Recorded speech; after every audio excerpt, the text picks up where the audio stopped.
People, Deluded, I'm back again. Thank you very much for tuning back in each and every time.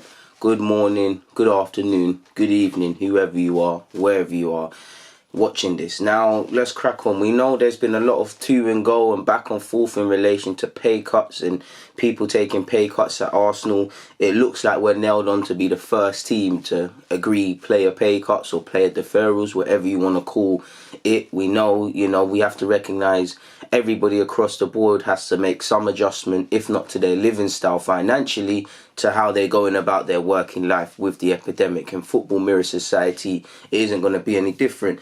But the latest development has been, and depending on how you read this, we'll get on to my personal opinions in a bit. Let's just crack on.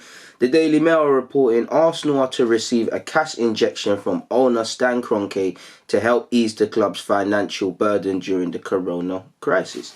Kroenke will provide Arsenal with a major cash injection to help ease the club through the corona financial crisis.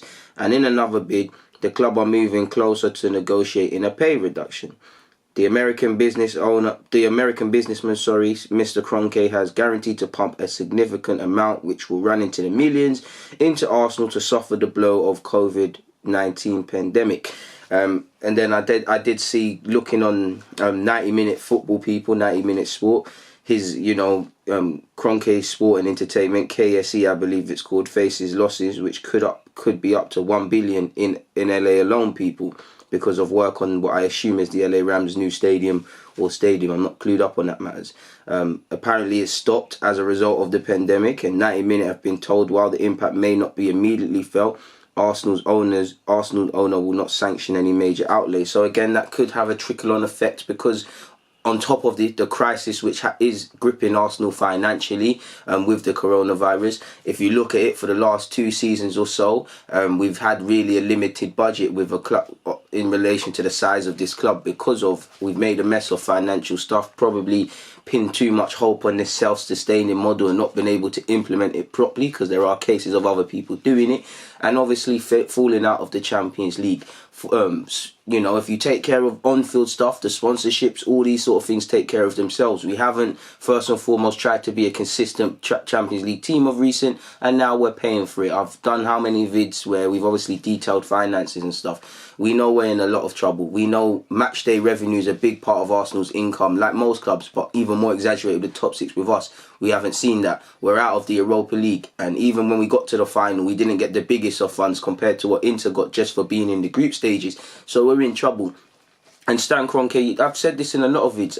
First and foremost, I don't believe, obviously within reason, I'm not saying pay cuts can't be done, but I think it's very foul of clubs to really look at employees saving employees, whether it's Arsenal's executives or the players. You've got a $1 billion business, you've got a multi-billion owner. They should be looking after stuff, and Arsenal has been a very good investment since the day we sold our soul to this guy in 07 or whatever it's been. He's officially put none of his own money in. He's doubled his share price. It's going to be a lovely family heirloom for maybe even his grandchildren's grandchildren. I think it's just going to stay being a family asset. It's been good to him, and I know he doesn't want to put money in, but he needs to put cash in to kind of keep this alive. I know many fans, depending on how you look at that optimistically or you look at that with pessimism. I think it's going, again, it's easy for me who's never touched a mill to sit here and say a couple of million. I think it's going to be a couple of million, literally just to help us stay alive, just to help us operate within our means, just to help us keep going and attempt to get back to normal. Again, I'd love to be wrong, but I don't think that's going to be significant investment, which is obviously going to improve the overall shape of this club, help us combat the problem in terms of wages. Don't really want to talk about transfers because that's the last thing in everybody's mind in relation to this, but maybe some of that will trickle through into transfers. I don't think that's going to be the case. So when you read between the headlines, I think it's just a case of Kroenke clearly recognises I have to put some of my own money to keep something that's been good to me alive, because Arsenal is his baby, in the sense that, since we've been to the Emirates, we haven't reflected what Arsenal Football Club has ever been about, made him a lot of money. Obviously, you see what he's doing with his real passion in the LA Rams and stuff, and it's a madness. It's almost a spit in fans' face how to see how, and again, it's not perfect out there, but how serious he is about this, then that. He has to keep it alive, people. Obviously, Arsenal is used as collateral as well, people, for him to get loans and use other business interests, and the club depend. Again, the finances stuff doesn't paint great, so I'll be careful with the term healthy. But you know, the club has to be in a healthiest situation to allow him to use us as collateral to do his other ventures, which it has been for him. So when you look past the headlines, it doesn't build for much optimism. But the fact that he is going to put some of his own cash into this club, I mean, is of benefit. It's about time, really and truly. Moving away from that, in relation to pay cuts, you've seen the executives, you've seen the players seem to move closer to agreeing their thing. Obviously, Arteta was seen as the bridge and a major reason for that breakthrough. We know he has to take a wage cut, and apparently he's in talks to do exactly that on his $5 million a year salary. I think he's on, so he's going to have to take a pay cut. And Arteta's no idiot, and he's no different. He's prepared to do such. The article also said 90 Min have also been informed that Arsenal currently have no plans to engage in further contract talks with Pierre-Emerick Aubameyang. As such, they are considering trying to sell him before next season. So we'll see how that one develops. We've spoken about Aubameyang time and time again at length several times, people. So we'll see what this cash injection from Stan Kroenke is, people. I just think it's to keep us afloat and help us combat the issues.